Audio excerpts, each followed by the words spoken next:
happy, excited, intrigued. Those are just a few words I have to describe my current feelings for this OU softball team. What's your word? Drop it in the comments, and let's discuss the big storylines and what's to come next after this 10-0 start to the season. And let's begin with the 10-0 start for this team. And just overall, I've been really impressed with every single facet of the game for this squad. And, this past weekend wasn't great weather-wise. It was cold, not ideal conditions. It was so cold that they had to move the first game on Sunday back an hour. So, again, not ideal softball conditions whatsoever, but this team showed up, and they didn't let that affect them. That's easier said than done, so I'm impressed by that. Be impressed by that. Nice to see this team played so well in less than ideal conditions. So that's just one of the things that's really impressed me up to this point. The biggest negative so far, probably the amount of base runners stranded the first weekend in California, but that isn't all bad because it means that you're getting a lot of runners on base. And though that number was way too high, it was significantly lower in the 4 games in Waco. Just 14 runners stranded in 4 games over the weekend. That is a much, much better number than the 48 runners stranded in 6 games the first week. So talk about turning a negative into a positive. That's what happened. What might be the biggest negative that's happened so far this year was turned into an overwhelmingly positive stat just the very next week. We are so early in the season, but we've seen growth, and that's what you want ultimately. No regression, just growth so far this year. The positives so far this year far outweigh the negatives that we've seen. I think that you can count the negatives on one hand, but the positives are a long list of things that have me extremely excited about this team. And no, they haven't faced the most daunting schedule in the country so far up to this point, but there's good wins, very good wins in this 10-0 start. I think Baylor's going to be a good softball team with a chance to finish in the top 4 of the Big 12, run-roll them twice on their home field.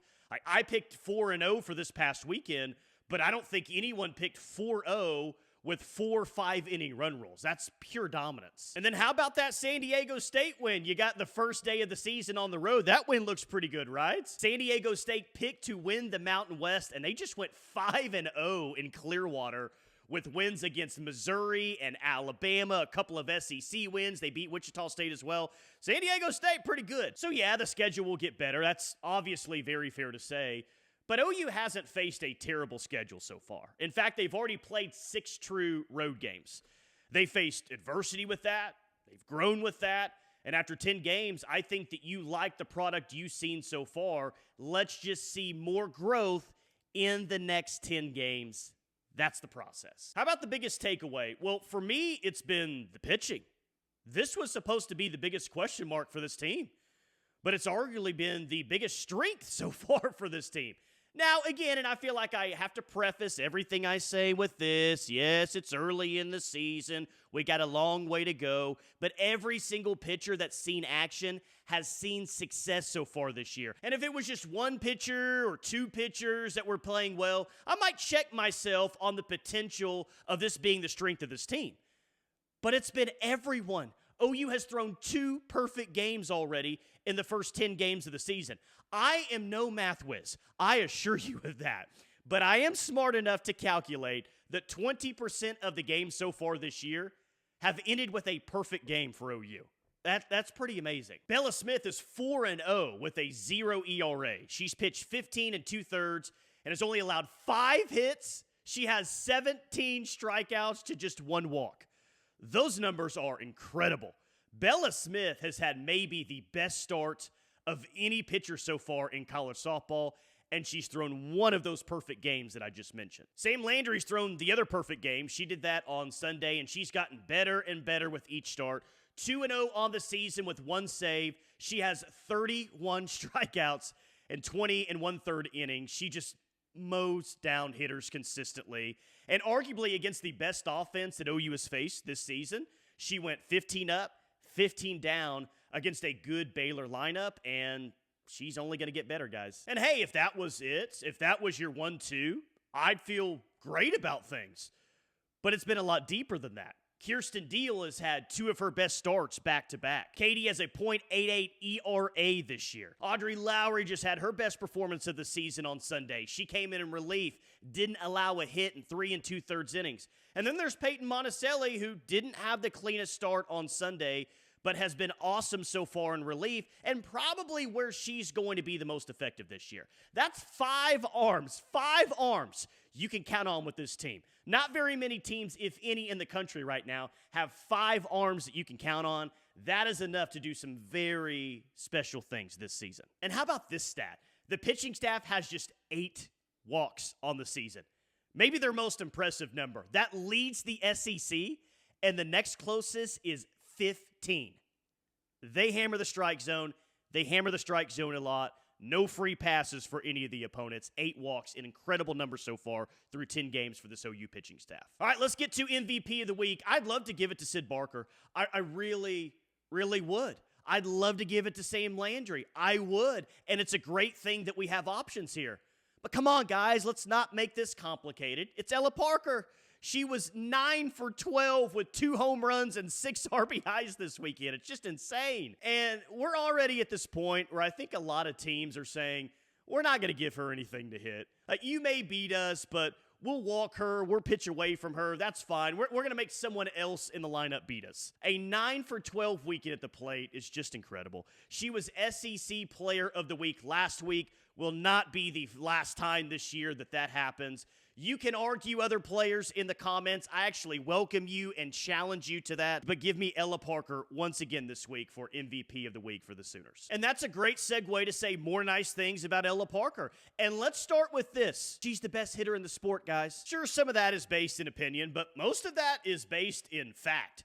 She leads the SEC with a .647 batting average. It's hard for me to keep a straight face when I say .647 batting average. She's had 22 hits already this year, 7 doubles, 3 home runs, 14 RBIs. Heck, she's even a perfect 3 for 3 on stolen base attempts this year. She's 3rd in the SEC in slugging percentage, 2nd in on-base percentage at .707, 1st in hits, 3rd in runs scored, 1st in doubles. She is elite.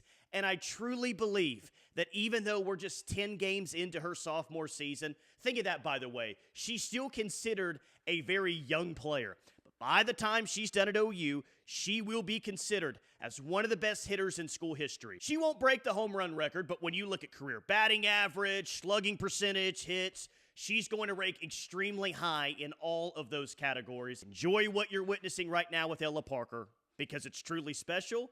And you're watching one of the greats that this program has ever seen. How about the X factor we always talk about? Well, I think the defense overall was solid in Waco. 2 errors over the weekend in 4 games, which would be incredible, by the way, for anyone else. But we have such high expectations. Well, let's cut that down to 1, or maybe just none at all. This team is very good defensively. Only team with less errors so far in the SEC is Arkansas. Sooners have 3. The Razorbacks have 2. A .989 fielding percentage so far on this year. And I think they'll continue to be very good on defense. I say that because I think we have to consider how much movement there's been defensively and how many first-year players are in the program. I think once everyone settles into a spot and continues to get more comfortable, I think the defense will only look better than it has been so far this year. And it's been one of the best in softball throughout the first 10 games. It's been very good. But still some things they can be sharper at, do better at, and I think that they will here moving forward. Offensively, I think things are headed in the right direction. And one of my biggest overall takeaways is that, hey, it's been a very good start to the year, but this team is capable of so much more. You have not in any way seen the best version of OU softball just yet.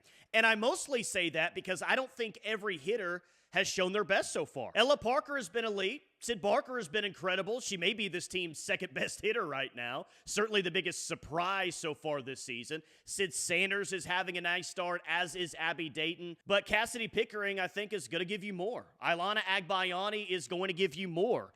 Emmerling and Nelly, I think that they're going to give you more. I have confidence those hitters are going to start coming around and have better at-bats. That's not to say that I think that they've been bad, but not every hitter right now is on fire and hitting their best. And that's okay, because the offense has been good enough, and it's only going to be more dangerous as we move forward. Patty told us before the year, and I agree with her, I echoed the sentiments, that there wouldn't be as many home runs this year. Well, we've still seen a good number of homers so far. 19 home runs is tied for second in the SEC.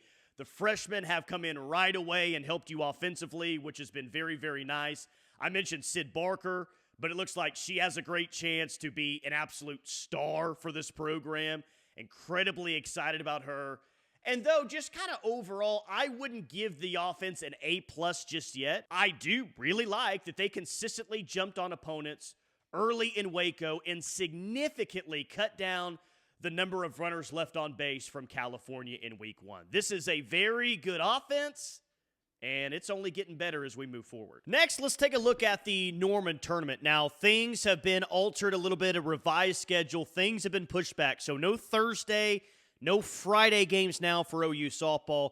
But the important part is they have 5 games still scheduled for this weekend into Monday. Saturday's schedule now looks like a game against Abilene Christian at noon on Loves Field, and then a game against Bowling Green right after at Loves Field. So, doubleheader on Saturday, then a doubleheader on Sunday. You'll play Wichita State at 11 a.m. at Loves Field, and then turn right around and play Tulsa at 1:30 on Sunday. So, Sunday, nice little doubleheader against Wichita State and Tulsa.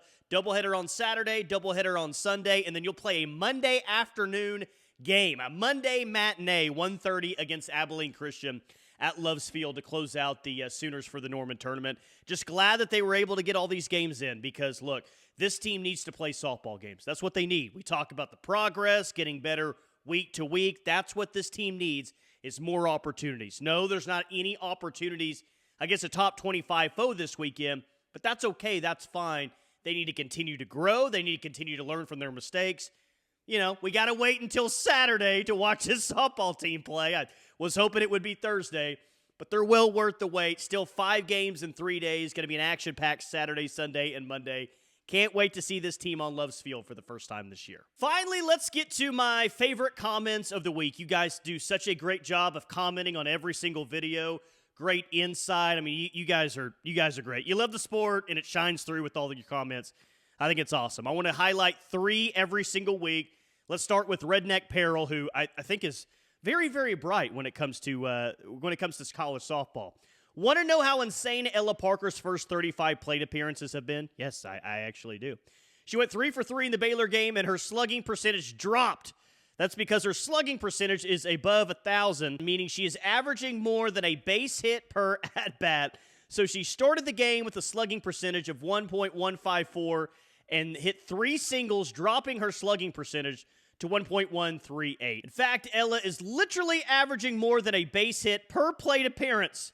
If you count walks and hit by pitches as a single base, just like a single, then her walking and slugging percentage stands right now at 1.114. At any rate, here is Ella's slash right now compared to Jocelyn Allo's 2022 slash line, and you see the numbers right there. They're even better than what Jossie's were, which is insane. Pretty rare, the air up there, says Redneck Barrel. Insane numbers. I mean, Ella Parker, again, I think she's the best hitter in the sport right now, and the numbers say it. She's had an insane start to the year.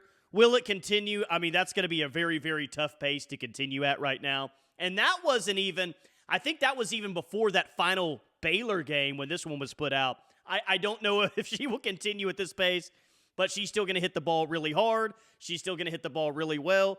Ella Parker's numbers are going to be insane. I'd be shocked at this point if she's not an All-American by the end of the year. She's got a chance to be SEC Player of the Year. She just got her second SEC Player of the Week award. Well on her way to being SEC Player of the Year. Heck, she may be the best player in all of college softball this year. She is that good. I also like this one from Tom Dunning. It's another Gasso team that goes for the jugular if the opponent slips up. Plus, this freshman class might end up as the second best OU class by the time their career ends. Very good point about they go for the jugular if the opponent slips up. That's what great teams of the past at OU have done. That's what great teams in general do. You don't give them an extra strike. You don't give them an extra out, or you're going to pay for it.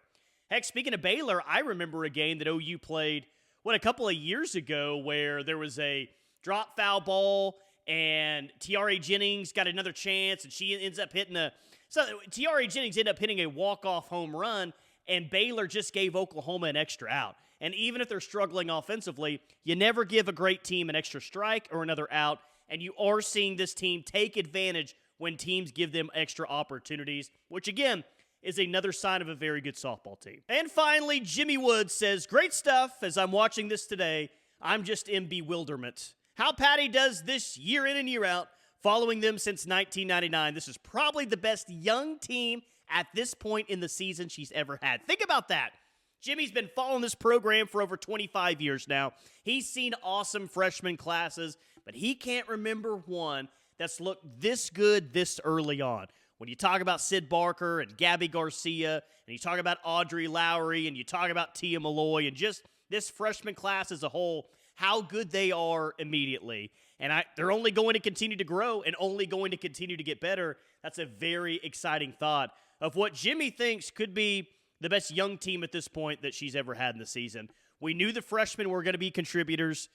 They're contributing in a very, very big way. They're not scared of the moment. They don't shy down from the moment. I'm even more excited about this freshman class today than I was on signing day, and I was pumped up about the number 1 overall class. They've been everything that you'd hope they'd be, and Jimmy could be dead on with that. Just how legendary this class could be by the time it's all said and done. Hey, appreciate you guys, as always, for watching. I'll have a full preview of the tournament in Norman coming up later this week, but as always, thank you for watching.